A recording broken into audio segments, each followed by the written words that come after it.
আজকে জান্নাতপুরী ও পরীর রানী এলিজাবেথের রহস্যময় একটা গল্প নিয়ে হাজির হলাম। গল্পটি শেষ পর্যন্ত শুনুন, আশা করি নিরাশ হবেন না। এই গল্পের কাহিনী শুনে অনেক ভালো লাগবে। যারা চ্যানেলটি সাবস্ক্রাইব করেনি তারা এখনই সাবস্ক্রাইব করে দিন। আমি শুরু করছি গল্প। আমি মাঝে মধ্যে জিনদের মতো অদৃশ্য হয়ে যাই, জিন পরীদের মতো অদৃশ্যভাবে চলাফেরা করি। আমি কিন্তু জিন না, আমি একটা মানুষ। মানুষ হয়ে জিন পরীদের মতো কিভাবে অদৃশ্য হই, এই কথাটা ভেবে পাই না। আমরা তো নিজেকে নিজে বিশ্বাস হয় না। আমি যে সবসময় এরকমই হই এমনটা না। আমি সাধারণ মানুষের মতো চলাফেরা করি, কিন্তু কিছুদিন পর পর হঠাৎ আমার জানি কি হয়, আমি জিন পরীদের মতো অদৃশ্য হয়ে চলাফেরা করি, উড়তে পারি। আমার কথা শুনে আপনারা অবাক হচ্ছেন, তাই না? এরকম অবাক সামনে আরও হবেন গল্পটা শেষ পর্যন্ত শুনলে। আমি যে অদৃশ্য হয়ে যাই এটা আমি বুঝতে পারি যখন আমার বয়স 21 বছর পূর্ণ হয়। 21 বছর হতে আমি প্রথম বুঝতে পারি আমার মধ্যে অদৃশ্য হওয়ার শক্তি চলে এসেছে। আমি প্রথমবার অদৃশ্য হয়ে বাজার থেকে বাড়িতে চলে আসি। বাড়িতে এসে মাকে ভয়ে ভয়ে বলি, মা, ও মা, আমার জানি কি হয়েছে, আমি কেমন অদৃশ্য হয়ে চলতে পারি, উঠতে পারি। আমার কথায় মা আমার দিকে অবাক হয়ে তাকিয়ে বললেন, কি বলিস, এটা কিভাবে সম্ভব? তুই তো মানুষ, মানুষই কি অদৃশ্য হয়ে হওয়া যায় নাকি, আর উঠতে পারা যায় নাকি? মা, আমার কথা বিশ্বাস করো, আমি এইমাত্র বাজার থেকে অদৃশ্যভাবে উড়ে বাড়িতে চলে আসলাম। আমার এরকম কথায় মা বললেন, তাই না? আচ্ছা, এখন অদৃশ্য হয়ে দেখা তো দেখি, একটু উড়ে দেখা। মায়ের কথায় আমি অদৃশ্য হওয়ার বা ওড়ার চেষ্টা করলাম, কিন্তু পারলাম না। আমি ব্যর্থ হয়ে মাকে বললাম, এখন তো হচ্ছে না। কিন্তু মা, বিশ্বাস করো, একটু আগে অদৃশ্য হয়েছিলাম। আমার এরকম কথায় মা বললেন, মাথা খারাপ করিস না তো, যা হাত মুখ ধুয়ে খেতে আয়। মাকে কোনোভাবে বোঝাতে পারলাম না আমি অদৃশ্য হতে পারি। কে আর করার, মাকে বোঝাতে না পেরে হাত মুখ ধুয়ে খাবার খেয়ে ঘরে গেলাম। সেদিন রাতে বিছানায় শুয়ে শুয়ে ভাবছিলাম, আমার সাথে এরকম কেন হচ্ছে? এটা তো স্বপ্ন না, এটা তো বাস্তব। আমি অদৃশ্য হই কিভাবে? এসব ভাবতে ভাবতে ঘুমিয়ে পড়লাম। এই ঘটনার কিছুদিন পরে সকালে ঘুম থেকে উঠে বাড়িতে দেখলাম মা নেই। মাকে না দেখে বাইরে ডাকতে লাগলাম, তখন একজন বলল মা ছাগল নিয়ে মাঠে গেছে। ওনার কথায় মাঠের দিকে তাকালাম, দেখলাম মা ও রাহেলা খালা দাঁড়িয়ে গল্প করছে, পাশে ছাগল বাঁধা। আমি মায়ের দিকে তাকাতে আমার কি জানি হলো, আমি অদৃশ্যভাবে বাতাসে মিশে এক মুহূর্তে মায়ের কাছে চলে গেলাম। ওদিকে আমি অদৃশ্য হয়ে হঠাৎ করে মা ও রাহেলা খালার পাশে যাওয়ায় ওরা ভয়ে 2 পা পিছিয়ে গেলে আমি বললাম, আরে ভয় পেও না, আমি। তখন মা ও রাহেলা খালা আমার দিকে অবাক হয়ে তাকিয়ে রইলেন। এটা দেখে আমি মাকে বললাম, বিশ্বাস তো করলা না আমি অদৃশ্য হতে পারি, অদৃশ্যভাবে চলাফেরা করতে পারি, এখন তো বিশ্বাস হলো? আমার কথায় রাহেলা খালা অবাক হয়ে মাকে বললেন, ও, এরকম অদৃশ্যভাবে আসলো কিভাবে? তাহলে কি ওর বাবার মতো কথাটা বলতে মা বলে উঠলেন, রাহেলা চুপ কর, ওসব কিছু না। এই বলে কথা ঘুরিয়ে মা বললেন, তুই এখানে কেন? মায়ের কথা আমি বললাম, না আসলে গতকাল বিকালে আমার বন্ধু পলাশ বলেছিল শহরে কাজ করতে যাবে, আমাকেও সাথে নিয়ে যাবে। এই কথাটা তোমাকে জানাবো, কিন্তু তুমি তো বাড়িতে নেই, তাই খুঁজতে খুঁজতে এখানে আসলাম। আমার কথায় মা বললেন, যা বাড়িতে যা, গিয়ে ভাত খেয়ে নে, আমি একটু পর বাড়িতে এসে কথা বলছি। মায়ের কথায় আমি আর কথা না বাড়িয়ে ওখান থেকে বাড়ির দিকে আসতে লাগলাম। বাড়ির দিকে আসার সময় আমার মাথায় একটা জিনিস ঘুরপাক খাচ্ছিল। রাহেলা খালা কি বলতে চাইল, মা কেন রাহেলা খালাকে কিছু বলতে মানা করলো, এসব ভাবতে ভাবতে বাড়িতে গিয়ে খাবার খেয়ে ঘরে শুয়ে রইলাম। ওইদিকে কিছুক্ষণ পর মা আসলেন। মা এসে বললেন, ভাত খেলি? তখন আমি মাথা নাড়িয়ে বললাম, হ্যাঁ খেয়েছি। তখন মা বললেন, এখন বল, কোথায় যাবি কাজ করতে? মায়ের কথা আমি মায়ের দিকে তাকিয়ে কিছুক্ষণ চুপ থেকে বলে উঠলাম, রাহেলা খালা কি বলতে চাইছে তখন? রাহেলা খালা বলছিল ও তো ওর বাবার মতো। এরকম কথা রাহেলা খালা বলল কেন? আর তখন তুমি কথা ঘুরিয়ে অন্য কথা বললে কেন? আমার কথায় মা বললে, কই তেমন কিছু তো না, এগুলো বাদ দে, কোথায় কাজ করতে যাবি তাই বল। মায়ের কথা আমি এবার জেদ নিয়ে বললাম, না না, আমাকে বলতেই হবে, এখানে নিশ্চয়ই কোনো অজানা কথা আছে। আমি অদৃশ্যভাবে চলতে পারি, এটার কারণ নিশ্চয়ই তুমি জানো। মা, তুমি বলো, তুমি সত্যি করে বলো, আমার এই অদৃশ্য হওয়ার কারণ কি? আমার কথায় মা শুরুতে কিছু বলতে না চাইলে আমি অনেক জোরাজুরি করলাম। তখন মা বললেন, বাবা নিশাত, আমি জানি তুই কেন অদৃশ্য হতে পারিস, তুই অদৃশ্য হতে পারিস কারণ তুই একজন জিনের সন্তান, তোর বাবা একজন জিন। মায়ের কথায় আমার মাথায় আকাশ ভেঙে পড়ল। আমি জিনের সন্তান মানে? মা এসব বলল কি? তখন মা বললেন, ঠিকই বলি, আমি তোর মা, আমি মানুষ হলেও তোর বাবা একজন জিন। মায়ের এমন কথায় মাথায় হাত দিয়ে বসে পড়লাম। আমি জিনের সন্তান, তাহলে এতদিন বলনি কেন? আর আমার জিন বাবা কোথায়? আমার কথায় মা কান্না করতে লাগলেন। মায়ের কান্না দেখে আমি মাকে বললাম, মা তুমি কান্না করছো কেন, বলো, আমি যা জানতে চাইছি। তখন মা আমার পাশে বসে কান্না করতে করতে বলল, আমি তোকে ছোটবেলা থেকে বলে আসছি তোর বাবা মারা গেছে, তুই যেন কখনো জানতে না পারিস তোর বাবা কোনো মানুষ না, তোর বাবা একজন জিন। আজ থেকে অনেক বছর আগের কথা। একদিন সন্ধ্যায় কয়েকটা বাচ্চা একটা সাপকে আঘাত করছিল। এই দৃশ্য আমি দেখার পর সাপটার জন্য মায়া হয়। তখন আমি বাচ্চাগুলোকে তাড়িয়ে দিই আর সাপটাকে জঙ্গলে একটা জায়গায় রেখে বাড়িতে চলে যাই। ওই ঘটনার 3 দিন পর একজন জিন আমাকে স্বপ্ন দেখায়। আমার স্বপ্নে সে জিনটা বলেন, তুমি যে সাপটিকে মায়া করে বাঁচিয়েছিলে সে সাপটি হলাম আমি। আমি একজন জিন, আমি সাপরূপে হঠাৎ বাচ্চাগুলোর সামনে পড়ছিলাম। তখন বাচ্চাগুলো আমাকে আঘাত করেছিল, তুমি তখন না আসলে বাচ্চাগুলো আমাকে সাধারণ সাপ মনে করে মেরে ফেলতো। এরকম স্বপ্ন দেখায় সে রাতে ঘুম ভেঙে যায় আমার। এর পরপর 3 রাত স্বপ্নে আমি ওই জিনটাকে দেখতে থাকি। 3 দিন পর সে জিনটা স্বপ্নে না আমার সাথে বাস্তবে দেখা করে, কথাও বলে। এরপর দুজনের পরিচয় ও কথা বলা, আর একসময় দুজনের দুজনকে ভালো লাগা। আমিও ওই জিনটা একসময় ভালোবেসে বিয়ে করি। আমি জিনকে বিয়ে করায় আমার মা বাবা শুরুতে মেনে না নিলেও পরে মেনে নেন। নিশাদ, আমি যে জিনটার কথা বললাম সেটা তোর বাবা। তোর বাবা আমার বিয়ে হবার পর তোর বাবা রোজ আসতো, আমার সাথে থাকতো, আমাকেও মাঝে মধ্যে জিনরাজ্যে নিয়ে যেত। এভাবে কয়েক বছর যাবার পর তুই জন্ম নিলি। তোর বয়স যখন 3 বছর তখন তোর বাবা হঠাৎ আমার কাছে আসা কমিয়ে দেন। তোর বাবা আমার কাছে আসা কমিয়ে দেয়ায় আমি ওনাকে জিজ্ঞাসা করলে উনি কিছু বলে না। এভাবে যতদিন যেতে থাকে তোর বাবা আমার কাছে আসা কমিয়ে দিতে থাকে। আর একসময় তোর বাবা আমার কাছে আর আসে না। তোর বাবা আমার কাছে না আসায় আমার মা বাবা আমাকে অনেক কথা শোনায়। আমি সবসময় তোর বাবার অপেক্ষায় ছিলাম। এভাবে দিন পেরিয়ে বছর পার হয়ে গেলে তোর বাবা আসে না। তোর বাবা আমার কাছে আর না আসায় আমার মা বাবা মানে তোর নানা নানি আমাকে অন্য কোথাও বিয়ে দিতে চায়, কিন্তু আমি অন্য কোথাও বিয়ে করতে রাজি হই না। তোর বাবা আমার কাছে একদমই না আসায় আমি একজন কবিরাজের কাছে যাই আর বলি ওনাকে যেন হাজির করায় আর কথা বলে। আমার কথা মতো কবিরাজ তোর বাবাকে হাজির করতে চেষ্টা করে কিন্তু পারে না। কবিরাজ তোর বাবাকে হাজির করতে ব্যর্থ হওয়ায় আমি বাড়িতে আসি। এই ঘটনার দিন রাতে স্বপ্নের মাঝে তোর বাবা আমাকে বলেন তাকে যেন ভুলে যাই, উনি আর আমার কাছে আসবে না, আমাকে বউ হিসাবে মেনে নেন না, উনি আর তোকে ছেলে হিসাবে। কথাটা বলে উনি চলে যায়। কিন্তু আমি তো ওনার স্ত্রী, স্বামীকে এত সহজে কিভাবে ভুলে যাই?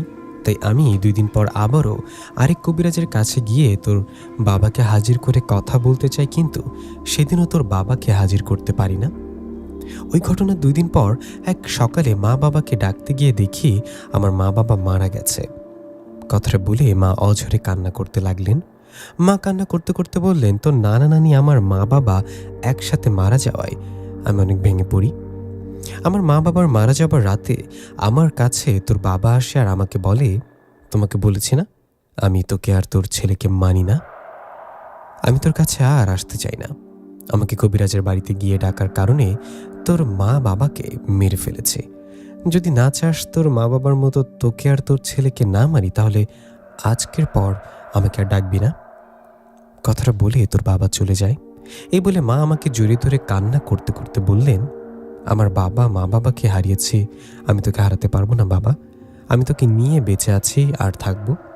সেদিনের পর থেকে আমি কখনো তোর বাবাকে স্মরণ করিনি, কোনো কবিরাজের বাড়ি গিয়ে ওনাকে হাজির করে কথা বলতে চাইনি।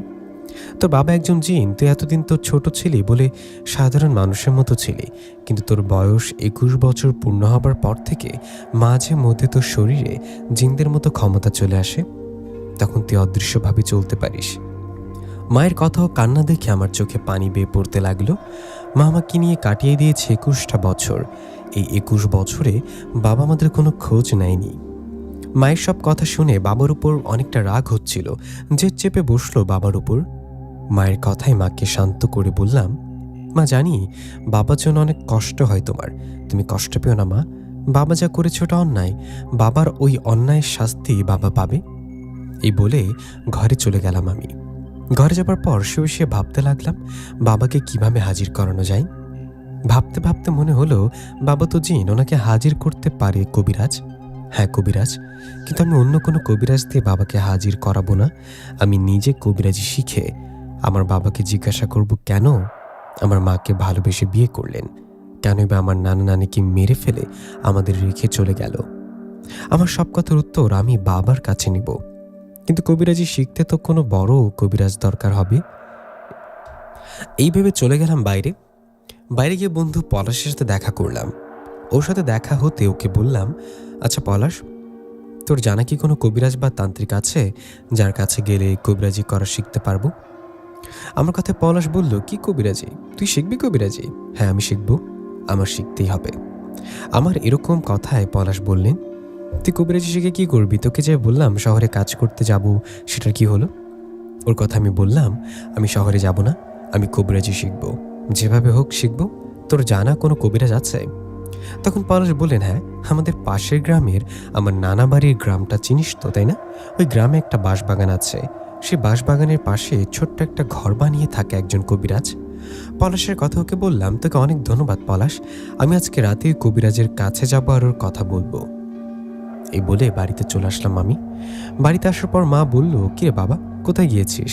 তুই তখন কি যেন বললি তোর বন্ধু পলাশের সাথে শহরে যাবি কাজ করতে, সেটার কি হলো? তুই কি যাবি ওর সাথে? মায়ের কথার জবাবে আমি হাত মুখ ধুতে ধুতে বললাম, না মা, যাবো না। এই বলে গামছা দিয়ে শরীর মুছতে মুছতে বললাম, মা তোমাকে একটা কথা বলি, জানি কথাটা শুনে অবাক হবে, তবু ছেলে হিসেবে তোমার জানা থাকা উচিত, তাই জানাচ্ছে। মা, আমি কবিরাজি শিখব। কবিরাজি শিখে ওনাকে হাজির করে জিজ্ঞাসা করবো কেন আমাকে ও তোমাকে এত বছর ধরে কষ্ট রেখেছে। আমার কথায় মা সত্যি সত্যি অবাক হয়ে বললেন, তুই কবিরাজ হবি মানে? আর উনি কাকে বলছিস? মা, উনি করে বাবাকে বললাম। ওনাকে আমার বাবা বলতে ঘৃণা হয়। কি দরকার ছিল তোমাকে ভালোবেসে বিয়ে করার, বিয়ে করে আমাকে আমি জন্ম নেবার পর ছেড়ে যাওয়ার? মা, তোমার কান্না আমাকে এত কষ্ট দিয়েছে যা বলার মতো না। আমার মনের এই কষ্ট, আমার বুকের জ্বালা সেদিনই মিটবে যেদিন আমি কবিরাজ হয়ে বাবাকে হাজির করে ওনার থেকে জবাব নিতে পারবো। আমি আজকে সন্ধ্যায় একজন কবিরাজের সাথে দেখা করে কথা বলবো, ওনার কাছে কবিরাজি শিখতে চাইব। আমার কথা মা বললেন, দেখ বাবা, এসব ভুলে যা। জীবনে যে কত মানুষের বিচ্ছেদ হয়, কত মানুষ বিয়ের পর বউকে ছেড়ে যায়, কোনো মহিলা বা তার স্বামীকে ছেড়ে যায়, এই জন্য কি তারা বাঁচে না? জীবন কারোর জন্য থেমে থাকে না বাবা, জীবন চলে তার গতিতে। শুধু দিনগুলো কেটে যায় কষ্ট, অবহেলার অপেক্ষায়। তোর বাবা আমাদের কাছে আসে না, না আসুক, দোয়া করে উনি ভালো থাকুক। তুই এসব ভুলে যা বাবা, মনে কর তোর বাবা মারা গেছেন। মায়ের এমন কথা আমি বললাম, এতদিন তো তাই মনে করেছিলাম মা, আমি তো জানতাম আমার বাবা নেই, বাবা মারা গেছেন।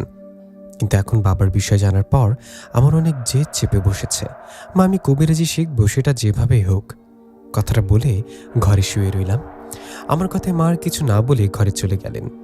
সেদিন সন্ধ্যাবেলা পাশের গ্রামে ওই কবিরাজের কাছে যাবার কথা কবিরাজি শেখার জন্য, কিন্তু মা আমাকে পাহারা দিয়ে রাখায় সন্ধ্যায় যেতে পারিনি। সন্ধ্যায় যেতে না পারলেও রাত গভীর হলে আমি মায়ের চোখের আড়ালে বেরিয়ে পড়ি পাশের গ্রামের ওই কবিরাজের বাড়ির দিকে। অন্ধকার রাত, আশেপাশে ঝোপঝাড়ে ঝিঝি পোকা ডাকতে শুরু, দূর থেকে ভেসে আসছে শেয়ার ডাক। মনের অজান্তে একটু একটু ভয় করছিল, কিন্তু আমি হেঁটে চলেছি কবিরাজের বাড়ির দিকে। আমি হাঁটতে হাঁটতে একসময় পৌঁছে যাই গ্রামের পাশে। আমার বন্ধু পলাশ বলেছিল পাশের গ্রামের বাঁশঝাড়ের পাশে একটা ঘর তুলে সেখানে থাকেন সে কবিরাজ। আমি পাশের গ্রামে যাবার পর সে বাঁশবাগানের কাছে যাই, সেখানে গিয়ে খুঁজতে থাকি কবিরাজের ঘর কোথায়। এমনিতেই রাত, তার উপর বাঁশবাগান, যায় এই জায়গাটা আরো কুটকুটে অন্ধকার। আমি আশেপাশে তাকিয়ে দেখছি, এমন সময় আমার পেছনে তাকিয়ে দেখি উঁচা লম্বা একজন জিন দাঁড়িয়ে আছে। জিনটাকে দেখে আমার শরীর কাঁপতে থাকে। আমি সেখান থেকে পালাতে যাই, এমন সময় সে জিনটা আমাকে আঘাত করে ফেলে দেন। জিনটার আঘাতে আমি মাটিতে পড়ে গেলে আবারও সেই জিনটা আমাকে আঘাত করতে আসবে, এমন সময় একজন বৃদ্ধার মতো মানুষ এসে বলে, দাঁড়াও। ওনার কথায় জিনটা থেমে বাতাসে মিশে যায়। এদিকে তখন আমি উঠে দাঁড়ালে সে বৃদ্ধা লোকটা বললেন, কে তুমি? এই গভীর রাতে এখানে কি করো? তুমি জানো না রাতের বেলা এদিকে গ্রামের কেউ আসে না? ওনার কথায় আমি ভয় ভয়ে বললাম, এখানে একজন কবিরাজ থাকেন, আমি ওনার কাছে এসেছি। আপনি কি বলতে পারেন কবিরাজের ঘরটা কোথায়? আমার কথা উনি বললেন, আমি সে কবিরাজ, তুমি এই গভীর রাতে আমার কাছে কেন এসেছো? তখন আমি কবিরাজকে বললাম, কবিরাজ সাহেব, আমি আপনার কাছে আসছি কবিরাজি শিখতে। আমার এরকম কথা উনি বললেন, তুমি কি পাগল নাকি? এই গভীর রাতে আমার কাছে এসেছো, বলেছো কবিরাজি শিখবা?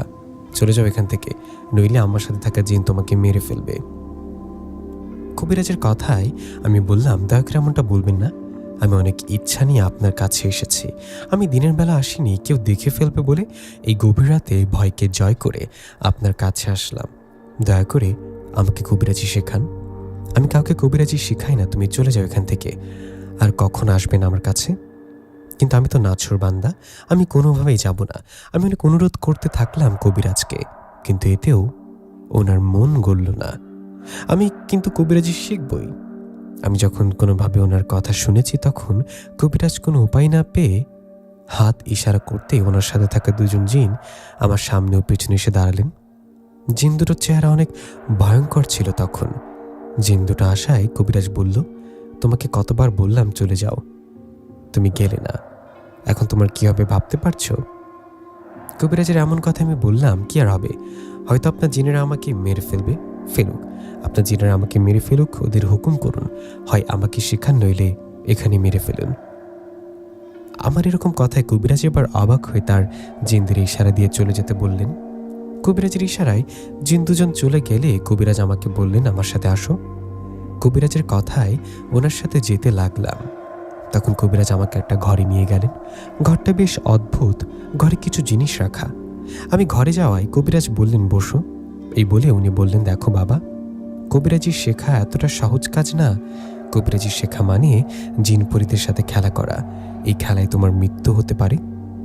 কবিরাজের কথায় আমি সাহস নিয়ে বললাম, আমি জেনে শুনে কবিরাজি শিখতে চাইছি। আমি জানি এটা অনেক কঠিন কাজ, কিন্তু আমাকে এই কঠিন কাজটায় জয় করতেই হবে। আপনি আমার জন্য জানা সকল বিদ্যা আমাকে শেখাবেন, আপনার জানা, আপনার শিষ্য করে তুলবেন। আমার এরকম কথায় কবিরাজ বললেন, তোমার ইচ্ছে শক্তি ও সাহস আছে আমাকে মুগ্ধ করেছে। আমি তোমাকে আমার জানা সকল বিদ্যা তোমাকে শেখাবো, কিন্তু এতে অনেক সময় লাগবে। আস্তে আস্তে সব শিখতে পারবে। তুমি আজকে আসছো, আজ তোমাকে কিভাবে কি করতে হয় এসব বিষয়ে ধারণা দিব। এরপর থেকে রোজ রাতে তুমি আমার কাছে আসবা, আমি তোমাকে কবিরাজি শেখাবো। এই বলে সেদিন রাতে উনি আমাকে কবিরাজি বিষয়ে সব ধারণা দিলেন। সে সব শুনে সে রাতের মতো আমি বাড়িতে চলে গেলাম। এই ঘটনার পর থেকে রোজ রাতে আমি কবিরাজের কাছে আসতাম, উনি আমাকে কবিরাজি শেখাতো। আমি রোজ রাতে কবিরাজি শিখে বাড়িতে যাওয়ার পর মা আমাকে বলতেন, বাবা এসব করিস না, ভুলে যা সব কিছু। কিন্তু আমার জেদ আমাকে এসবের পিছু হাঁটতে পারল না। আমি ঠিকই কবিরাজি শিখতে লাগলাম। এভাবে একদিন না, 2 দিন না, দীর্ঘ 6টা মাস আমি কবিরাজি শিখি ওনার কাছে। 6 মাস কবিরাজি শেখার পর কবিরাজ আমাকে বলেন, দেখ বাবা, আজ 6টা মাস ধরে তোকে আমার জানা সমস্ত কবিরাজি বিদ্যা শিখিয়ে দিলাম। এখন থেকে তুই আমার মতো কবিরাজি করতে পারবি, তবে কোনোদিন কালো জাদু করবি না, ওটা শিখবি না। মনে রাখবি, কালো জাদু শিখে তুই নিজেকে আরও শক্তিশালী করতে তো পারবি, কিন্তু এতে তোর কোনো নাম থাকবে না, থাকবে না আল্লাহর রহমত।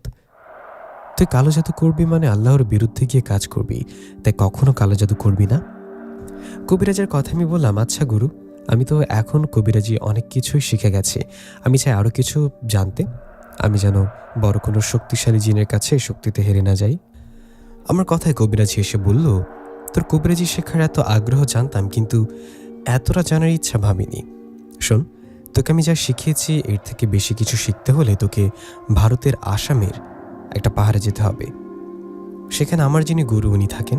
তুই ওনার কাছ থেকে শিক্ষা নিলে আশা করি কোনো জিনপরি তোর কাছে শক্তির কাছে টিকবে না। কবিরাজ গুরুর কথায় আমি এক কথায় রাজি হলাম।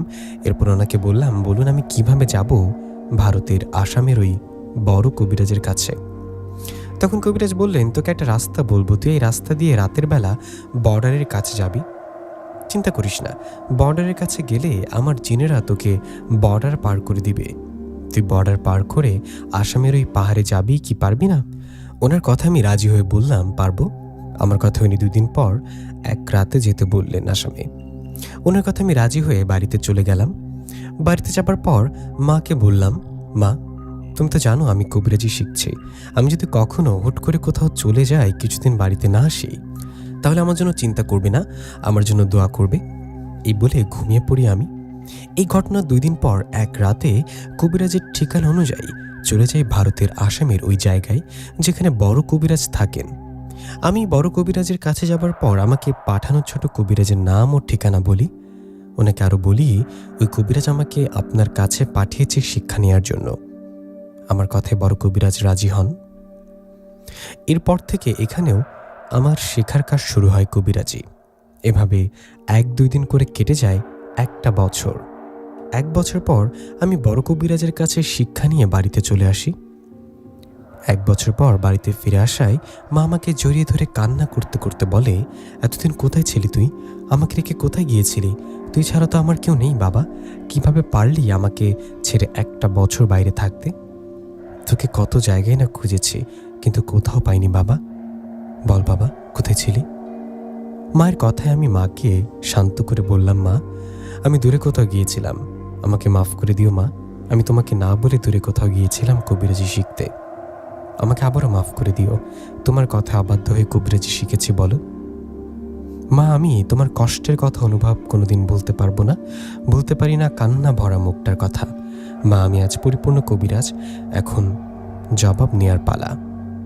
আমার বাবা যদি বেঁচে থাকে তাহলে ওনাকে আমার কাছে হাজির হয়ে কথা বলতেই হবে। আমি তোমার সামনে আমার বাবাকে হাজির করব, কিন্তু আজকে না, কালকে। মা, আমি একজন কবিরাজ ওস্তাদের কাছ থেকে আসি। কথাটা বলে পাশের গ্রামের সেই কবিরাজের কাছে, যার কাছে প্রথম কবিরাজি শিখেছি, তার কাছে গেলাম। আমি ওনার কাছে গিয়ে ওনাকে সালাম দেয়ায় উনি আমার সালামের উত্তর দিয়ে বলেন, আরে নিশাদ, এতদিন পর? তাহলে এতদিন পর তোর শিক্ষা নেওয়া শেষ হলো? কবিরাজের কথা জবাবে আমি বললাম, হ্যাঁ ওস্তাদ, আমি এখন পরিপূর্ণ কবিরাজ। আপনার ঠিকানা অনুযায়ী ভারতের আসামে গিয়ে বড় কবিরাজের কাছে আমি সব কিছু শিখেছি। আমার এরকম কথা উনি বললেন, তাই নাকি? আচ্ছা, তাহলে তো তোকে পরীক্ষা করতে হয়। শোন, আমি আজকে সন্ধ্যায় একটা জিনে ধরা মেয়ের চিকিৎসা করতে যাব। তুই আমার সাথে যাবি আর আমার হয়ে তুই কবিরাজি করবি। দেখব তুই কেমন শিক্ষা নিলি। কবিরাজ ওস্তাদের কথায় আমি রাজি হলাম, আর কথা মতো সেদিন সন্ধ্যাবেলা জিনে ধরা ওই মেয়েটার কাছে গেলাম। সেখানে যাবার পর কবিরাজ ওস্তাদ আমাকে বললেন, নিশাদ, তোর কাজ শুরু কর। আগে মেয়েটার শরীরে জিনটাকে হাজির করে কথা বল দেখি। তখন আমি তাই করলাম। মেয়েটাকে সামনে বসিয়ে আমার জানা বিদ্যা প্রয়োগ করে মেয়েটার শরীরে জিনটাকে হাজির করলাম। সে জিনটা মেয়েটার শরীরে হাজির হয়ে তো রেগে কটমট করতে থাকে আর আমাকে নানানভাবে হুমকি দিতে থাকে। কিন্তু আমি তো কবিরাজ, জিনের হুমকিতে আমি ভয় না পেয়ে কিছুক্ষণের মধ্যেই সেই জিনটাকে বন্দি করলাম। জিনটাকে অল্প সময়ের মধ্যে বন্দি করায় আমার ওস্তাদ কবিরাজ অবাক হয়ে বললেন, আরে বা, আমি আমার সাথে থাকা জিনদের সাহায্য নিয়ে অনেক সময় নিয়ে অন্য জিনদের বন্দি করি, আর তুই কোনো জিনের সাহায্য ছাড়া অল্প সময়ের মধ্যে এই জিনটাকে বন্দি করলি? তুই তো আমার থেকে বড় কবিরাজ হবি। কথাটা বলে সেখান থেকে বাড়ির দিকে যেতে লাগলাম। বাড়ির দিকে যাওয়ার সময় কবিরাজকে বললাম, আমার জন্য দোয়া করবেন ওস্তাদ।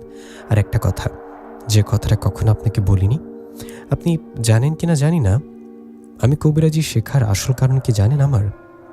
তখন কবিরাজ ওস্তাদ বলেন, আমি শুরু থেকে জানি তোর বাবা একজন জিন। তুই হয়তো তোর বাবাকে হাজির করে কথা বলবি। আমি তোর বাবার বিষয়ে তেমন কোনো খোঁজ নেইনি, ওসব খোঁজ নেবার চিন্তাও করিনি। তুই এখন কবিরাজি তোর যা ভালো লাগে তাই মনে করিস করবি।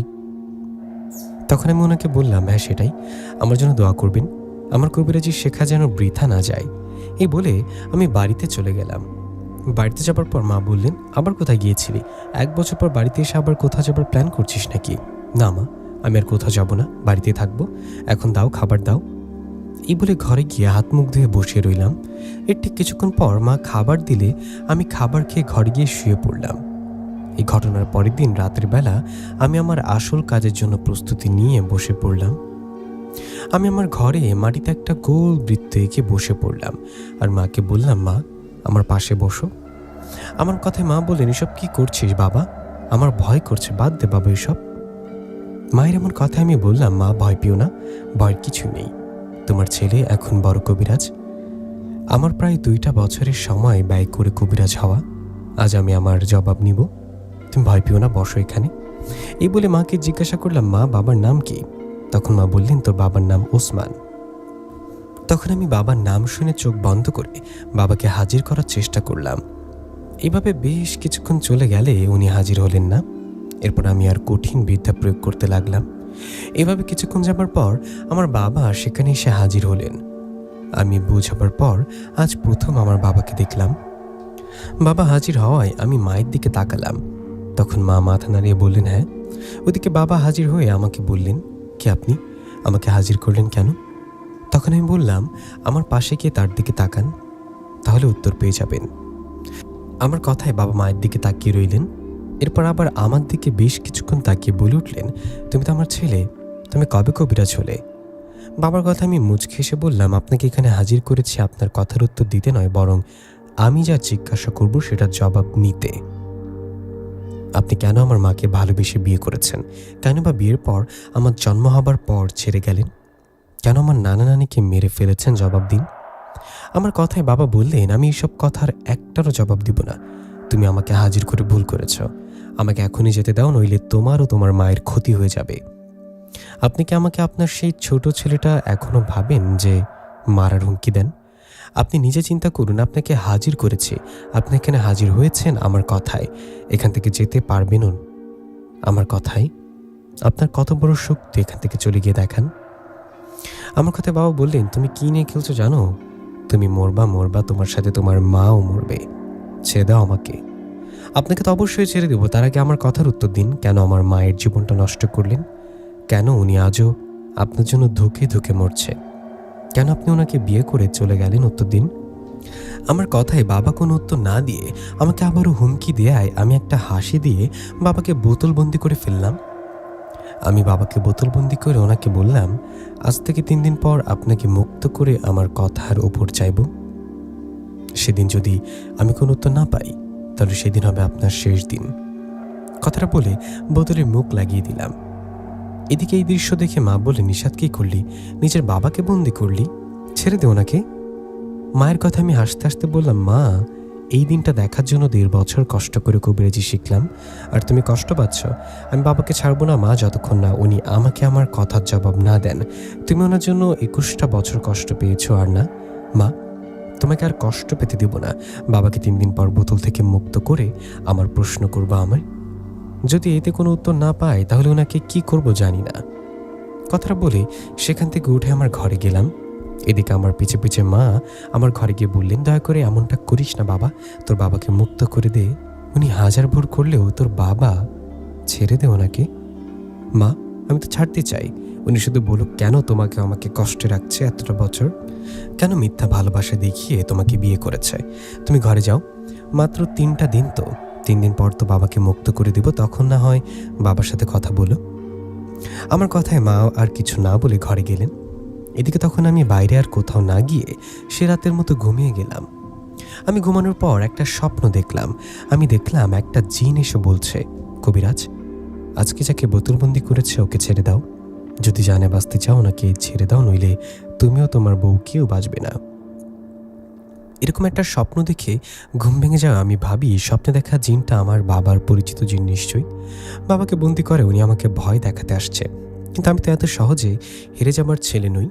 আমি সেই জিনটার কথায় কান্না দিয়ে আবারও ঘুমিয়ে পড়ি। পরের দিন সকাল হলে আমার ওস্তাদ কবিরাজের বাড়িতে যাই। সেখানে যাবার পর ওস্তাদ কবিরাজ বলেন, কিরে, কালকে কি করলি? তো বাবাকে হাজির করেছিস কি? হ্যাঁ ওস্তাদ, বাবাকে শুধু হাজির করিনি, ওনাকে আপাতত বন্ধ করে রেখেছি। বন্দি করে রেখেছিস? কিন্তু কেন? ওস্তাদ কবিরাজের কথা আমি মাথা নিচু করে বললাম, উত্তর নিতে। উনি আমার কথা জবাব না দিলে ওনাকে ছাড়বো না।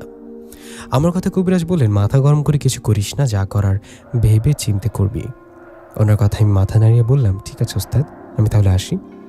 তখন উনি বললেন, আচ্ছা যা, আর শোন, সন্ধ্যা আরেকবার আসিস তো আমার কাছে, এক জায়গায় যেতে হবে, একটা জিনে ধরা মহিলার চিকিৎসা করতে। আমি করবো, তুই আমার সাথে থাকবি আর কি। ওস্তাদের কথায় রাজি হয়ে বাড়িতে চলে গেলাম। বাড়িতে যাবার পর মাকে বললাম, মা খাবার দাও। আমার কথায় মা খাবার দিলে আমি খেতে লাগলাম। তখন মা আমার পাশে বসে বললেন, বাবারে, কবিরাজি শিখতে চাইছিস, শিখলি, এখন তো কাজ বাজ বাদ দিয়ে বিয়ে শাদী কর। এটা তো কোনো জীবন না বাবা, তুই বিয়ে করবি, তোর বউ হবে, আল্লাহ দিলে বাচ্চা হবে, আমাদের পরিবারটা বড় হবে, তুই কি চাস না? মায়ের কথায় আমি খেতে খেতে বললাম, চাইবো না কেন, অবশ্যই চাই। আমাকে কিছুটা সময় দাও, আমি সব করব। কথাটা বলে খাবার খেয়ে উঠে ঘরে গেলাম। ঘরে গিয়ে সারাটা দিন শুয়ে বসে কাটিয়ে দিয়ে সন্ধে আবারও গেলাম কবিরাজের কাছে।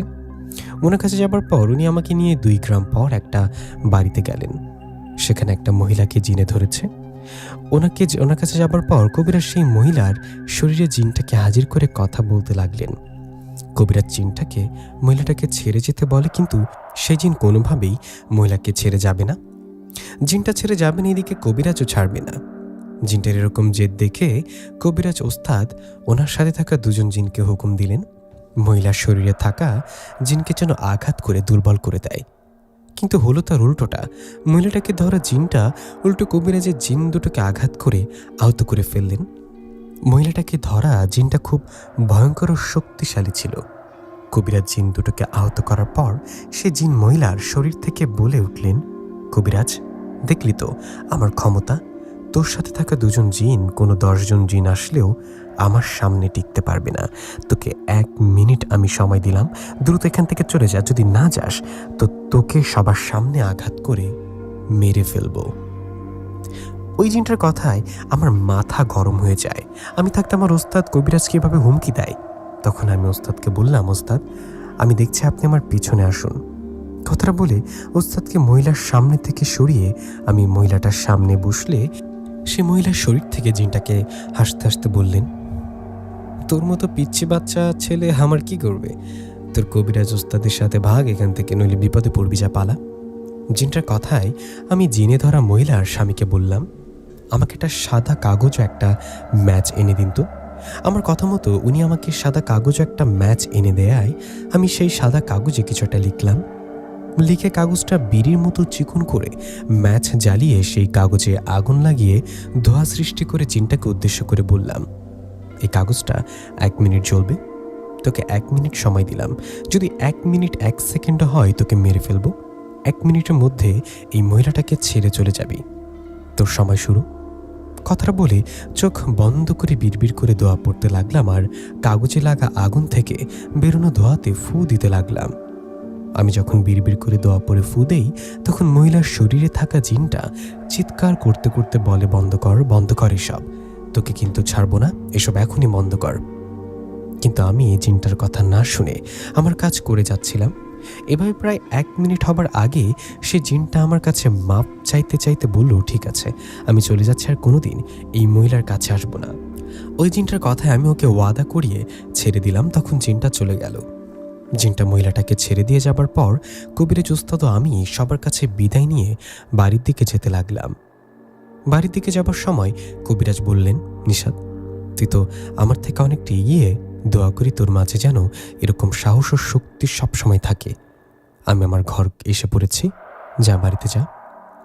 কথাটা বলি কবিরাজ ওস্তাদ ওনার বাড়িতে গেলেন। আমি আমার বাড়ির দিকে যেতে লাগলাম।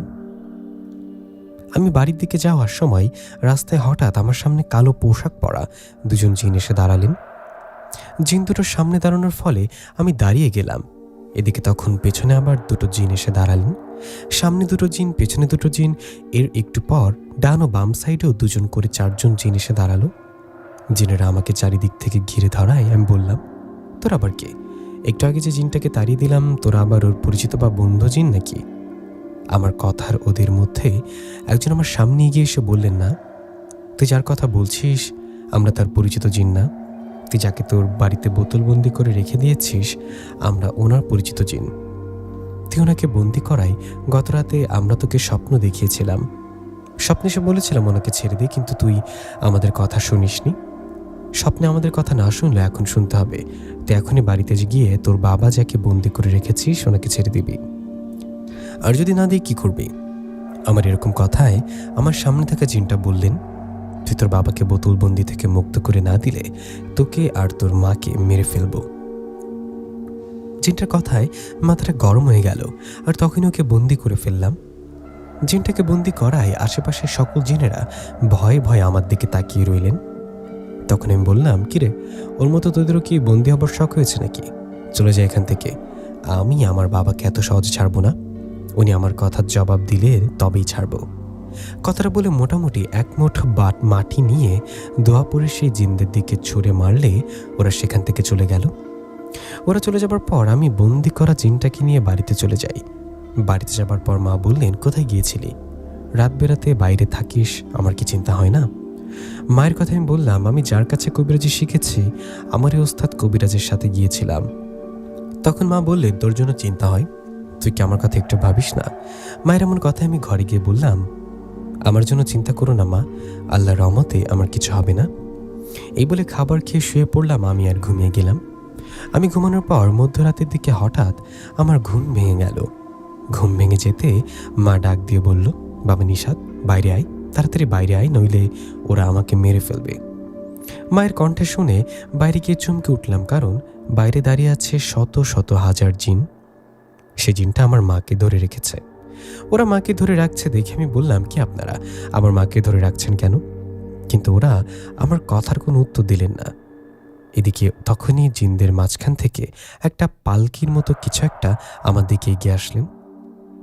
পালকির মতো জিনিসটা জিনেরা কাঁধে নিয়ে আমার সামনে রাখলে সেখান থেকে বেরিয়ে আসলেন একজন সুন্দরী মহিলা পরী। সেই মহিলা পরী বের হয়ে আমার দিকে তাকিয়ে বলল, তুমি কি ওসমানের ছেলে? তুমি কি তোমার বাবাকে বন্দি করেছ? ওনার কথা আমি মাথা নাড়িয়ে বললাম, হ্যাঁ আমি সেই। আপনারা কারা? আমার কথায় মহিলা পরী বললেন, আমরা কে সেটা পরে জানতে পারবে, তোমার বাবাকে বোতলবন্দি থেকে মুক্ত করে দাও। ওনার কথায় আমি বলে উঠলাম, আমি আমার বাবাকে মুক্ত করি আর না করি সেটা আপনি বলার কে আপনি? আমার কথায় মহিলা পরীটা রেগে গিয়ে বললেন, আমি ওনার স্ত্রী, আমার নাম এলিজাবেথ। আমাকে যেমন তেমন পরী ভেবো না, আমি পরী রানী। এই যে হাজার হাজার জিন দেখছো, এরা আমার হুকুম পালন করে, আমাকে মেনে চলে। আমার স্বামীকে ছেড়ে দেওয়া খুনি। ওনার কথা আমি বুঝতে পারলাম আমার বাবা কেন আমার মাকে ছেড়ে গিয়েছিল। তাহলে এনাকে বিয়ে করার পর বাবা আমার মাকে ভুলে গেছে, ছেড়ে চলে গেছে 21 বছর আগে। আমার মা কষ্টে দিন পার করছে, আর এদিকে বাবা পরী রানীকে বিয়ে করে সংসার করছে। আমি এটা কোনোভাবেই মানি না। এই ভেবে পরী রানীকে বললাম, আপনার স্বামী আমার বাবাকে আমি কখনোই ছাড়ব না, ওনাকে মেরে ফেলবো আমি। আপনার কত বড় ক্ষমতা আমাকে আটকান? আমার কথায় পরী রানী এলিজাবেথ হুঙ্কার দিয়ে বললেন, সাহস কম করে দেখাও ছেলে, ভয়ঙ্করভাবে মৃত্যুবরণ করতে না চাইলে ছেড়ে দাও আমার স্বামীকে। তুমি আমার ছেলেকে ছেড়ে না দিলে আমি তোমার মাকে এখনই তোমার চোখের সামনে মেরে ফেলব। কথাটা বলে পরী রানী হাত দিয়ে ইশারা দিলেন। পরী রানীর ইশারায় একজন পরী আমার মাকে আঘাত করলেন। মাকে আঘাত করায় আমি বললাম, এই সাবধান, আর একটা আঘাত করবেন আমার মাকে তো ভালো হবে না। কথাটা বলে বাবাকে বোতল বন্দি করার ঠাট্টা নিয়ে বললাম, আমার মাকে আর একটা আঘাত করলে বোতলের ভিতরে বাবাকে মেরে ফেলব। আমার কথায় পরী রানী বললেন, তোমার বাবা মানে আমার স্বামীকে ছেড়ে দাও, আমি তোমার মাকে ছেড়ে দিচ্ছি, তুমি কোনো ঝামেলা করো না। পরী রানীর কথায় মনে মনে ভাবলাম, উপায় নেই, এটাই করতে হবে। এখানে হাজার হাজার জিন, এতগুলো জিনকে তো আর সহজে বন্দি করা সম্ভব না। তাই পরী রানীর কথায় রাজি হয়ে বললাম, ঠিক আছে, বাবাকে ছেড়ে দিচ্ছি। এই বলে বোতলবন্দি থেকে বাবাকে মুক্ত করে দিলাম। বাবাকে মুক্ত করে দেওয়ার পর পরী রানীকে বললাম, পরী রানী, বাবাকে মুক্ত করে দিয়েছি, এখন আমার মাকে ছেড়ে দিন। আমার কথায় পরী রানী বিকট একটা হাসি দিলেন, আর সেখানে থাকা সকল জিন পরীর মুহূর্তেই সেখান থেকে আমার মাকে নিয়ে চলে গেলেন। মাকে নিয়ে অদৃশ্য হয়ে যাওয়ার পর আমি চিৎকার করে বলতে লাগলাম, আমার মাকে দিয়ে দাও। মাকে কোথায় নিয়ে গেলে? ছেড়ে দাও মাকে। কিন্তু আমার কথার কোনো উত্তর পেলাম না। ওরা আমার মাকে ধরে নিয়ে গেছে। মাকে হারিয়ে কি করব বুঝতে পারছি না। কাকে বলবো? মাকে তো কোনো মানুষ না, পরী রানী ধরে নিয়ে গেছে। এই কথা মানুষকে কিভাবে বলি? কোনো উপায় না পেয়ে সে রাতেই চলে গেলাম আমার কবিরাজ ওস্তাদের কাছে। গভীর রাতে ওনার কাছে যাওয়ায় উনি বললেন, আরে নিশাত, এই গভীর রাতে হঠাৎ আমার কাছে কেন? কোনো সমস্যা হয়েছে কি? ওনার কথায় কান্না ভরা চোখে বললাম, হ্যাঁ ওস্তাদ, অনেক বড় সমস্যা হয়েছে। আমার বাবার কথা তো জানো, তাই না? আমার বাবা আমার মাকে ছাড়াও একজন পরীকে বিয়ে করেছে। নর্মাল কোনো পরী না, পরী রানী। সেই পরী রানী কিছুক্ষণ আগে আমার বাড়িতে এসে মাকে ধরে রেখেছে। এরপর বলছে বাবাকে মুক্ত করে না দিলে মাকে ছাড়বে না। কোনো উপায় না পেয়ে মাকে ছেড়ে দিয়েছিলাম, কিন্তু পরী রানী আমাকে ধোঁকা দিয়েছে। আমার মাকে ছাড়তে চেয়েও না ছেড়ে ওনার সাথে করে নিয়ে চলে গেছে। আমার মা কোথায় আছে, কেমন আছে জানি না। কথাটা বলেই কান্না করতে থাকি আর বলতে থাকি, আমি আমার জানা সমস্ত কঠিন বিদ্যা দিয়ে পরীরানী এলিজাবেথকে হাজির করবার বন্দি করব। আমার কথায় কবিরাজ ওস্তাদ বললেন, নিশাত, মাথা ঠান্ডা করো, ভুলে যাও না উনি পরীরানী, ওর অনুগত হাজার হাজার জিন আছে। তুই শান্তি হয়ে বস, আমি আমার জিনদের খোঁজ লাগাতে পাঠিয়ে দিচ্ছি তোর মা কোথায় কিভাবে আছে। এই বলে কবিরাজ ওনার সাথে থাকা দুজন জিনকে পাঠালেন খোঁজ নিতে। কবিরাজের কথায় দুজন জিন চলে গেলেন আর কিছুক্ষণ পর ফিরে এসে বললেন, আমাদের মাফ করে দিবেন, আমরা কোনো খবর আনতে পারিনি। আমরা খবর আনতে গিয়ে বিপদে পড়েছি। সেই পরীরানীর অনুগত জিনেরা আমাদের ধরার জন্য ধাওয়া করেছে। জিন দুটোর কথায় আমি বললাম, ওস্তাদ শুনলেন কি, ওরা কি বলল? আমি পরীরানীকে হাজির করি কি বলেন? তখন কবিরাজ বললেন, না নিশাত, যা করবি ভেবে চিন্তে করবি। তুই আজকে বাড়িতে যা, আজ বাড়িতে যা, গিয়ে অপেক্ষা কর, কি জানি ওরা তোর মাকে ফিরে দিতে পারে। কবিরাজ ওস্তাদের কথায় আমি বললাম, ঠিক আছে। কথাটা বলে সেখান থেকে বাড়িতে দিকে যেতে লাগলাম। আমি বাড়ির দিকে যাওয়ার সময় হঠাৎ আমার সামনে একজন পরী এসে দাঁড়ালো। পরীটাকে দেখে আমি রেগে গিয়ে বললাম, তুমি আবার কে? নিশ্চয় পরীরানী এলিজাবেথের অনুগত পরী, তাই না? আমার কথায় সে পরীটা বললেন, আমাকে ভুল বোঝো না, আমি পরীরানীর কেউ নয়। আমার নাম জান্নাত, আমি জান্নাত পরী। তোমার কাছে আসলাম তোমাকে সাহায্য করতে। সাহায্য? কিসের সাহায্য? তুমি আমাকে ধোঁকা দিতে আসছো, তাই না? আমার মাকে নিয়ে গিয়েও খুশি হওনি, আর কি চাই? তখন জান্নাত পরী বলল, নিশাত, বিশ্বাস করো, আমি পরীরানীর কেউ না, আমার নাম জান্নাত পরী। আমি তোমাকে কিছু কথা বলতে আসছি। তুমি আমার কথাগুলো শুনলে পরীরানীর বিষয় জানতে পারবে, আর তোমার বাবার উপর থেকেও রাগ কমে যাবে। বাবার কথা বলায় আমি জান্নাত পরীকে বললাম, বাবার উপর রাগ কমে যাবে মানে কি? তখন জান্নাত বলল, তোমার বাবার উপর তোমার যে ভুল বোঝাবুঝি সেটা সমাধান হবে। জান্নাত পরী এরকম কথায় আমি অবাক হয়ে জিজ্ঞাসা করলাম, কি বলবেন খুলে বলুন তো? তখন জান্নাত পরী আমার সাথে আমার বাড়িতে গেলেন। আমার বাড়িতে গিয়ে জান্নাত বললেন, নিশাত শোনো, তুমি তোমার বাবাকে ভুল বুঝেছ। তুমি মনে করছো তোমার বাবা তোমার মাকে ছেড়ে গেছে, বিষয়টা এরকম না। পরীরানী তোমার মায়ের সাথে তোমার বাবাকে ছেড়ে যেতে বাধ্য করেছে। আজ থেকে 21 বছর আগের কথা। তোমার বাবা ছিলেন একজন যোদ্ধা জিন। উনি ভালো যুদ্ধ করতে পারে, যুদ্ধ করে অন্য রাজ্যের জিনদের সহজে ঘায়েল করতে পারে। তোমার বাবার যুদ্ধ দেখে তোমার বাবার প্রেমে পড়েন রানী এলিজাবেথ। রানী এলিজাবেথ তোমার বাবাকে পছন্দ করার পর বিষয়টা তোমার বাবাকে জানান আর বলেন ওনাকে বিয়ে করতে চান। পরীরানীর কথায় তোমার বাবা বলেন, না না, আমি তো বিবাহিত, আমার একটা ছেলে আছে, সন্তান আছে, আমি বিয়ে করতে পারবো না। কিন্তু পরীরানী নাছোড় বান্দা, তোমার বাবাকে পছন্দ করছে মানে বিয়ে করে ছাড়বে। পরীরানী তোমার বাবাকে বলেন ওনাকে বিয়ে না করলে উনি তোমাকেও তোমার মাকে মেরে ফেলবে। তোমারও তোমার মায়ের কথা চিন্তা করে তোমার বাবা চাপে পড়ে পরীরানীকে বিয়ে করে। পরীরানীকে বিয়ে করার পর পরীরানী তোমার বাবাকে বলেন, তোমারও তোমার মায়ের সাথে যেন আর কখনো দেখা না করে কথা না বলে। যদি তোমার বাবা তোমারও তোমার মায়ের সাথে কথা বলে খোঁজ নাই, তাহলে পরীরানী তোমার মাও তোমাকে মেরে ফেলবে। নিশাত, তোমার বাবা ভালো জিন, উনি এখনো তোমাদের অনেক ভালোবাসে। পরীরানীর ভয়ে তোমার বাবা তোমাদের কাছে আসে না, খোঁজ নেন না। তোমার নানা নানিকে তোমার বাবা মারিনি, মেরেছে পরীরানী। জান্নাতপুরের কথায় যেন আকাশ ভেঙে পড়ল মাথায়। বাবার নামে এইসব কি শুনলাম? যে বাবাকে ভুল বুঝে কবিরাজি পর্যন্ত শিখলাম, আমার সেই বাবা তো অনেক ভালো। কথাগুলো শুনে যেন বিশ্বাস করতে কষ্ট হচ্ছিল। তখন জান্নাত বলল, নিশাত, আমি যা বললাম পুরোটাই সত্যি। তখন আমি বললাম, আচ্ছা, সেটা না হয় বুঝলাম, কিন্তু তুমি এসব জানলে কিভাবে, আর তুমি এসব আমাকে বলছো কেন? তখন জান্নাত কান্না ভরা চোখে বলল, তোমাকে সাহায্য করতে। ওই পরীরানী আমার বাবাকে হত্যা করেছে বিনা অপরাধে। নিশাত, পরীরানীও আমি এক রাজ্যের পরী, আমি ওর বিষয়ে সব জানি। জান্নাতের কথা ওকে বললাম, জান্নাত, তোমার বাবার জন্য খারাপ লাগলো। জান্নাত, আমি কি করব? কিভাবে আমার মাকে ফিরে পাবো? আমি ওই পরীরানীকে শেষ করতে পারবো বলো? তখন জান্নাত বলল, নিশাত, তুমি বড় কবিরাজ, তুমি সাহায্য করলে পরীরানীর সাথে যুদ্ধ করা সম্ভব।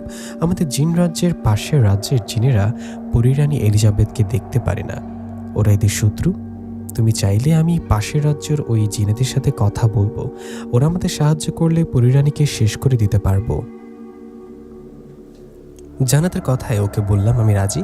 জান্নাত, আমি কবিরাজ, আমি আমার বিদ্যাতে যতদূর পারি করব, আর তোমরা যুদ্ধ করবা। আমার কথা জান্নাত বললেন, ঠিক আছে তাই হবে, তুমি চলো, আমি তোমাকে নিয়ে এখনই যাব আমাদের জিন রাজ্যর পাশের জিনেদের সাথে কথা বলতে। জান্নাতের কথা আমি বললাম, তোমাকে বিশ্বাস করলাম, আমার কাছে আসো। আমার কথা জান্নাত আমার কাছে আসায় আমি ওর একটা চুল ছিঁড়ে নিয়ে বললাম, তোমাকে বিশ্বাস করে তোমার সাথে জিন রাজ্যে যাচ্ছি, যদি আমার সাথে বেইমানি করো তো তোমার এই চুলের মাধ্যমে তোমাকে বন্দি করব। আমার কথা জান্নাত বললেন, আমাকে বিশ্বাস করে আমি কোনো বেইমানি করব না, আমি তোমাকে এখনই নিয়ে যাব, তুমি আমার হাতটা ধরো আর চোখ বন্ধ করো। জান্নাতের কথায় ওর হাত ধরে চোখ বন্ধ করলাম। এর ঠিক কিছুক্ষণ পর জান্নাত আমাকে নিয়ে একটা জিন রাজ্যে গেলেন। জিন রাজ্যে যাবার পর বড় একটা প্রাসাদে নিয়ে ঢুকলেন। সেই প্রাসাদে যাবার পর ওই জিন রাজ্যের যিনি সর্দার ওনাকে বললেন, সর্দার, আপনাকে একটা প্রস্তাব দিতে আসছি, আশা করি আপনি এই প্রস্তাবে রাজি হবেন আর আমাদের সাহায্য করবেন। কথাটা বলে জান্নাত সেই জিন সর্দারকে সব খুলে বললেন। জান্নাত আরও বললেন, রানী এলিজাবেথও তার জিনদের সাথে যুদ্ধ করতে হবে। জান্নাতের কথায় সে জিন সর্দার বললেন, তুমি তো জানো এর আগে আমার রানী এলিজাবেথের সাথে যুদ্ধ করতে গিয়ে হেরে গেছি। আমাদের থেকে রানী এলিজাবেথের জিন সৈন্য সংখ্যা বেশি, আমরা কি পারবো ওদের সাথে? সে জিন সর্দারের কথা আমি বললাম, পারবো ইনশাল্লাহ, আমি একজন কবিরাজ, আমি আমার জানা কিছু আমল দিয়ে রানী এলিজাবেথের জিনেদের দুর্বল করে দিব, আর এই সুযোগে আপনিও আপনার সৈন্যরা ওদের সাথে যুদ্ধ করবেন। আমার এরকম কথায় সে জিন সর্দার বললেন, ঠিক আছে, আমি তোমার কথায় রাজি হব, কিন্তু আমাকে কথা দিতে হবে, আমরা রানী এলিজাবেথের সাথে যুদ্ধ করে ওদের হারাতে পারলে ওই রাজ্যটা আমরা করে নিব, এই রাজ্যর মতোই ওই রাজ্য সর্দার হব আমি। জিন সর্দারের কথায় আমি রাজি হয়ে বললাম, ঠিক আছে, আমি আপনার কথায় রাজি। আমি রাজি হওয়ায় সে জিন সর্দার তার রাজ্যর সমস্ত জিনদের ডাক দিলেন, ডেকে আমাকে সাথে নিয়ে রানী এলিজাবেথের রাজ্যে ওদের প্রাসাদের সামনে চলে গেলেন। আমরা ওখানে যাবার পর রানী এলিজাবেথের সমস্ত জিন ও পুরী রানী বেরিয়ে আসলেন। ওরা এসে আমাকে এই জিনদের সাথে দেখে বললেন, তোর এত বড় সাহস, তুই আমার রাজ্যে আমার প্রাসাদের সামনে আমার পাশের রাজ্য জিনদের নিয়ে আসছিস, আমি তোর সাথে সবাইকে মেরে ফেলবো। পরী রানীর এমন কথা আমি বললাম, এলিজাবেথ, জীবনে অনেক অন্যায় করেছিস, আমাকে মিথ্যা বলে ধোঁকা দিয়েছেন, তুই আমার মাকে ধরে নিয়ে আসছিস, আমার মাকে ছেড়ে দে এখনই। আমার কথায় পরী রানী বললেন, তোর মাকে কখনো ছাড়বো না, তুই পাশের রাজ্য জিনদের নিয়ে আমাদের সাথে যুদ্ধ করতে আসার অপরাধে তোর মাকে এখনই এখানে মেরে ফেলবো, তোর মাকে সবার সামনে জবাই দিব। কথাটা বলে মাকে ধরে নিয়ে এসে পরী রানীর সামনে শুইয়ে দিলেন। এদিকে তখন পরী রানীর হাতে একটা ধারালো ছুরি নিলেন। পরী রানী ধারালো ছুরি নেয়ায় আমি আর এক মুহূর্ত দেরি না করে আমার ব্যাগে থাকা শুকনো ধুলা বের করলাম, করে আমরা জানা কঠিন মন্ত্র পড়ে সেই ধুলোগুলো দিলাম পরী রানী ও পরী রানী জিনেদের দিকে। আমার ছোড়া ধুলো পরী রানী ও তার জিনদের শরীরে আপাতত ওরা ছটফট করতে লাগলেন। এদিকে এই সুযোগে জান্নাত পরীও আমার সাথে আসা পাশের রাজ্যের জিনেরা পরী রানী ও তার জিনদের ওপর ঝাঁপিয়ে পড়লেন। শুরু হলো দুই দলের মাঝে যুদ্ধ। দুই দলের মাঝে যুদ্ধ হচ্ছে, এদিকে আমি আমার জানা দোয়া কালাম পড়ে পরী রানীর দলের জিনদের যতটা পারছি দুর্বল করে দিচ্ছি। ওদের দুর্বল করে দেয়ার পাশের রাজ্যের জিনেরা পরী রানী জিনেদের আঘাত করতে লাগলেন আর মেরে ফেলতে লাগলেন। নিজের রাজ্য জিনেরা মারা যাচ্ছে দেখে পরী রানী রেগে ওই জিনদের সাথে যুদ্ধ শুরু করলেন। পরী রানী অনেক শক্তিশালী হওয়ায় পাশের রাজ্যের জিনেরা রানীর সাথে যুদ্ধ পারছেন না। এভাবে কিছুক্ষণ যুদ্ধ চলার পর রানীর পাশের রাজ্যের বেশিরভাগ জিনদের আহত করে কাউকে বা কাউকে মেরে ফেললেন। এরকম অবস্থা আমি দেখায় বুঝতে পারলাম কিছুক্ষণ পর পরী রানী এলিজাবেথের জয় হবে। পরী রানীর জয় হলে আমাদের কাউকে ছাড়বে না, সবাইকে মেরে ফেলবে, যা করার আমাকে এখনই করতে হবে। এই বলে সেখানে বসে বসে একটা বোতল নিলাম। বোতল নিয়ে বোতলের মুখ খুলে হাতে একটা কাগজ নিলাম। সে কাগজে পরী রানী এলিজাবেথের নাম লিখে আমার জানার সর্বোচ্চ বিদ্যা প্রয়োগ করে পরী রানীকে বন্দি করার কাজ শুরু করলাম। আমি পরী রানীর নাম লেখা কাগজটাতে আগুন ধরিয়ে দিয়ে আমার হাতে একটা রাখলাম, রেখে চোখ বন্ধ করে উচ্চস্বরে দোয়া কালাম পড়তে লাগলাম। আমার দোয়া কালামে পরী রানী এলিজাবেথ যুদ্ধ করা বাদ দিয়ে ছটফট করতে লাগলেন আর হুঙ্কার দিতে লাগলেন। পরী রানীর হুঙ্কারে আমি ভয় না পেয়ে দোয়া কালাম পড়তে লাগলাম। এভাবে কিছুক্ষণ চলার পর পরী রানী হঠাৎ এসে আমার গলা চেপে ধরলে বলল, তুই যে বিদ্যা প্রয়োগ করেছিস এতে হয়তো আমি বন্দী হব, আমি বন্দী হলে আমার মৃত্যু হবে, আমি মরার আগে তোকে মেরে ফেলবো, তুইও মরবি আমিও মরব। কথাটা বলে পরিরানী আমার গলা ধরে উপর উঁচু করে ধরলেন। এদিকে আমি গলা থেকে হাত ছাড়ানোর অনেক চেষ্টা করছি, কিন্তু পারছি না। এই বুঝে আমি পরিরানীর হাতে মারা যাব। আমি মারা যাব এমন সময় পরিরানীর পেছন দিক থেকে কেউ ধরালো তলোয়ার ঢুকিয়ে দিল রানীর পেটে। রানীর পেটে কে তলোয়ার ঢুকিয়ে দিল এটা দেখে আমিও রানীর পেছনে তাকিয়ে দেখলাম সেটা আর অন্য কেউ না, বাবা। বাবা রানীর পিঠে তলোয়ার ঢুকিয়ে দিয়ে দাঁড়িয়ে রইলেন। তখন রানী আমার গলা ছেড়ে দিয়ে বাবাকে বললেন, তুমি তুমি আমার পেটে তলোয়ার ঢুকিয়ে দিলে, আমি তো মরে যাব, এখন এটা তুমি কি করলা? তখন বাবা বললেন, তোকে মারার জন্য তো আঘাত করেছি এলিজাবেথ, তো একটা খারাপ পরি। তুই আমার স্ত্রী সন্তানের কাছ থেকে আমাকে আলাদা করে রেখেছিস দীর্ঘ 21টা বছর, নিজের ক্ষমতা দেখিয়ে আমাকে তোর কাছে রেখে দিয়েছিস। অনেক জিন পরীর উপর ঝুলুম ও অত্যাচার করেছিস তুই, কিন্তু এখন থেকে আর পারবি না। শেষ করে দিলাম তোমার ক্ষমতা, তোর জুলুম অত্যাচার। বাবার কথা শেষ হতে জান্নাত পরি এসে পরিরানীর ডান হাতটা তলোয়ার দিয়ে কেটে নিয়ে বললেন, এলিজাবেথ, তুই এই হাত দিয়ে আমার বাবাকে আমার সামনে হত্যা করেছিস, তাই না? তোর হাতটা আমি কেটে নিলাম। জান্নাতের কথা শুনে বাবা পরিরানীর পেট থেকে তলোয়ারটা বের করে পরিরানীর মাথা কেটে ওনাকে মেরে ফেললেন। রানীকে মেরে ফেলায় সবকিছু শান্ত হয়ে গেল। তখন বাবা আমার মায়ের কাছে এসে কান্না করতে করতে বলল, আমাকে তোমরা মাফ করে দিও, আমি ইচ্ছে করে তোমাদের সাথে এমনটা করিনি, এসব করে চলে যাবে। তখন আমি বাবাকে বললাম, বাবা, আমি তোমার বিষয় সব শুনেছি, জান্নাত পরি বলেছে আমাকে। এই বলে মাকে বাবার বিষয় সব খুলে বললাম। সব শুনে মা কান্না করতে করতে বললেন, জানতাম তুমি খারাপ না, তুমি আমাদের ছেড়ে যেতে পারো না। আল্লাহর রহমতে তোমাকে আবার ফিরে পেয়েছে, আমাদের ছেড়ে আর কোথাও যাবে না। মায়ের কথায় বাবা বললেন, না, আমি তোমাদের ছেড়ে আর কোথাও যাব না। এই বলে বাবা আমাকে, মাকে ও জান্নাতকে নিয়ে আসলেন আমাদের বাড়িতে। বাড়িতে আসার পর বাবা জান্নাতকে বললেন, তোমাকে অনেক ধন্যবাদ মা, তুমি সাহায্য না করলে পরিরানীকে হত্যা করতে পারতাম না। তুমি আমার বন্ধুর মেয়ে, তোমার বাবা তো আর বেঁচে নেই, চিন্তা করো না, আমি তো তোমার বাবার মতো, আমি তোমার বাবা হয়ে তোমাকে দেখাশোনা করব। বাবার কথায় জান্নাত খুশি হন। এর পর থেকে জান্নাত পরি আমাদের সাথে থাকতে শুরু করেন। জান্নাত আমাদের সাথে থাকায় আমিও জান্নাত ঘোরাঘুরি করতাম, কথা বলতাম। এভাবে একসময় আমিও জান্নাত একে অপরকে ভালোবেসে ফেলি। আমারও জান্নাতের ভালোবাসার মধ্য দিয়ে এই গল্পটা এখানেই শেষ করছি। প্রিয় লিসেনার, কেমন লাগলো জান্নাত পরি এলিজাবেথ পরির গল্পটি? কমেন্ট করে জানাবেন সবাই। এখন আমি চলে যাচ্ছি একটা বাস্তব ঘটনায়। এই ঘটনাটি পাঠিয়েছেন আমাদের একজন শ্রোতা। তো চলুন আর দেরি না করে শুরু করছি বাস্তবিক ঘটনাটি। আসসালামু আলাইকুম, কেমন আছেন ভাই? আশা করি ভালো আছেন। আমার নাম মোহাম্মদ হাসান। আমি আপনার চ্যানেলে সব গল্প শুনি। আপনার সব গল্প ভালো লাগে আমার, বিশেষ করে আয়শাপুরীর গল্প। আপনার গল্প শুনে ভাবলাম আমার জানা একটা বাস্তব সত্যিকারের ঘটনা আপনাকে লিখে পাঠাই। জানি না কতটা গুছিয়ে লিখতে পারবো।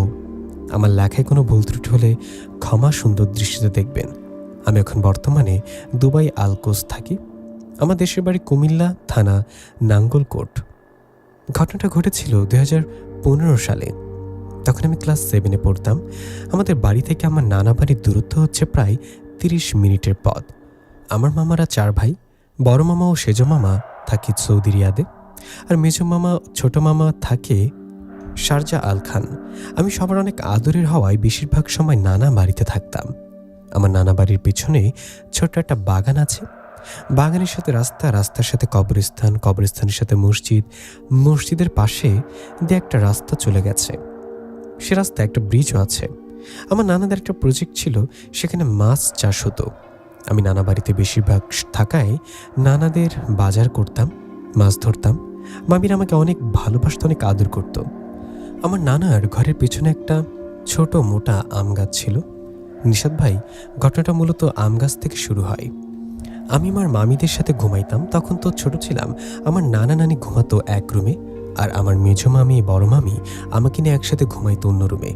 একদিন হঠাৎ আমার বড় মামা দেশে আসে। দেশে এসে মামা নানাকে বলেন, বাড়ির পেছনে যে মোটা আম গাছটা আছে সেটা কেটে কেটে একটা ক্যাবিনেট বানাবে। মামার কথায় সবাই একটু অবাক হন, ভয় পান, কারণ ওই আম গাছে যে জিনপরি কিছু একটা থাকে এটা সবাই আন্দাজ করতে পারছিল। বড় মামা কথাটা বলেছে তাই কেউ ওনার কথা ফেলতে পারেন না। আম গাছটা কাটার অনুমতি দেন। গাছ কাটার অনুমতি দেওয়ায় ভয়ে ভয়ে গাছটা কাটা হয় কোনো ঘটনা ঘটে কিনা।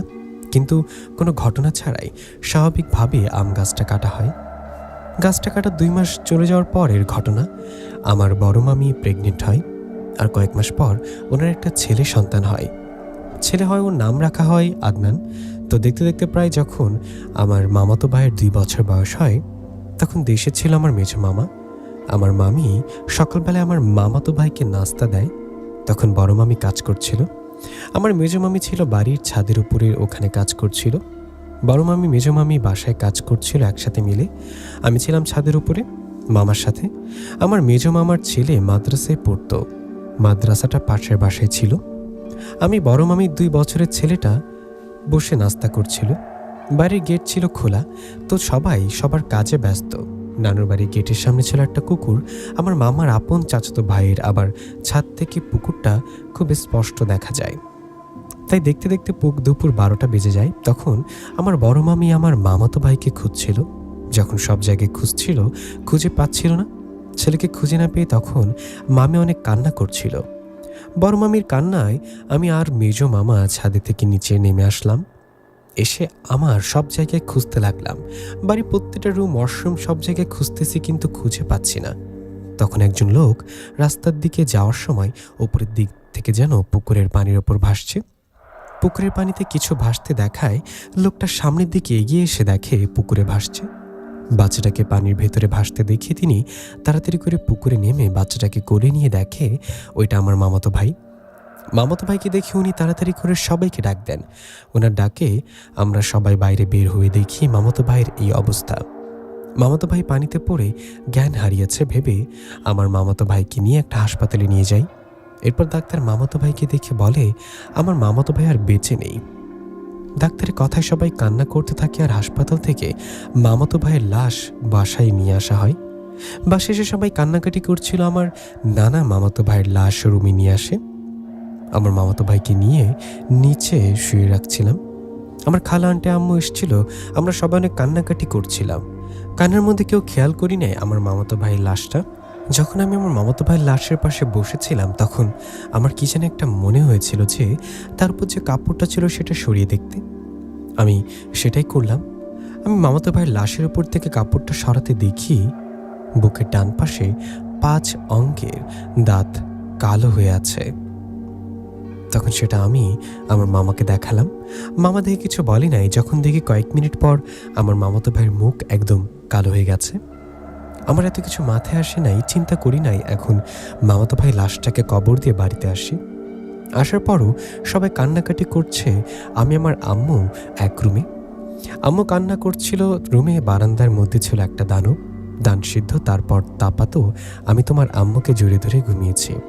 আম্মু কান্না করছিল। তখন হঠাৎ বারান্দায় ধান সিদ্ধ করার আর পাঠা ছিল বেলকনির মধ্যে। সেটাকে যেন মাথার উপরে নিয়ে ফাঁকার মধ্যে ছুঁড়ে মারল। আমি অনেক ভয় পেয়ে গিয়েছি। এরকম ঘটনা ঘটায় আম্মু আমাকে কোলে নিয়ে মামি রুমে যায় আর সবাইকে সবকিছু খুলে বলে।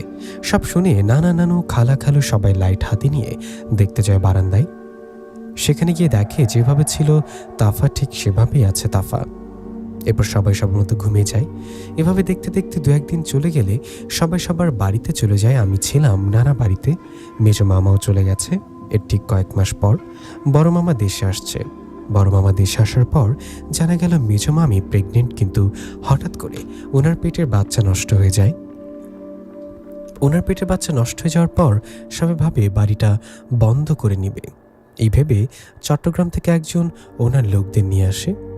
হুজুর এসে সব শুনে বাড়িটা দেখে কিছু বোতলে কিছু কাগজ করেন। এরপর হুজুর আমার বড় খালুকে ডাকে ওনার সাথে থাকার জন্য। তখন রাত 1টা, আমরা সবাই যে যার রুমে ছিলাম।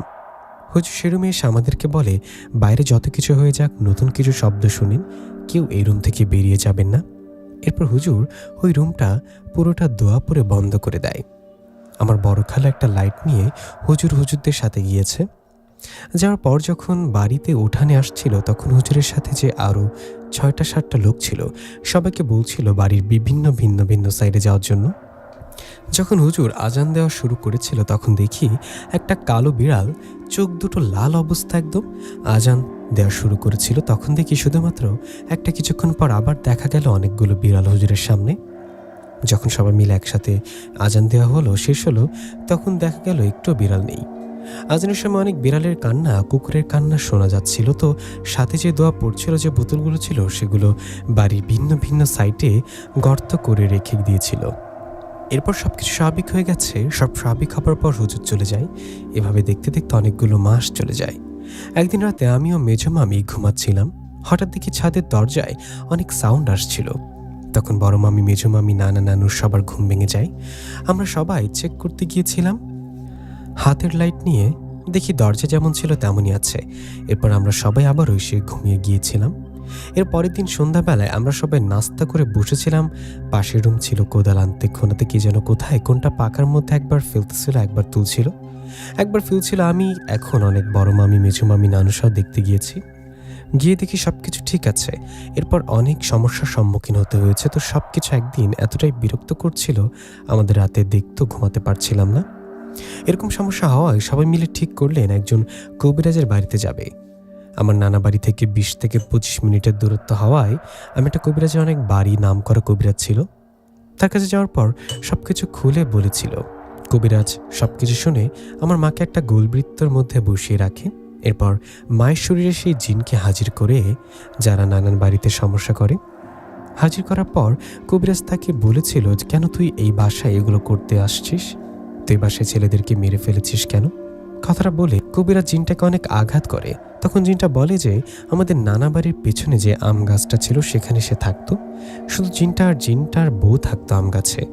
জিনটা বলছিল জিনের একটা ছোট ছেলে ছিল, ছেলেটা আম গাছে ঘুমাচ্ছিল। তখন আমার বড় মামা গাছটা কেটে ফেলায় জিনেরা মারা যায়। তো জিনটা এগুলো করছিল। আবার যে আমার বড় মামার যে একটা ছেলে মারা গেছে, আমার তো মনে করছিলাম পানিতে পড়ে মারা গিয়েছিল, কিন্তু না, জিনটা বলছে সে আমার মামাতো ভাইয়ের বুকে হাত দিয়ে পানিতে ফেলে মেরে ফেলেছে।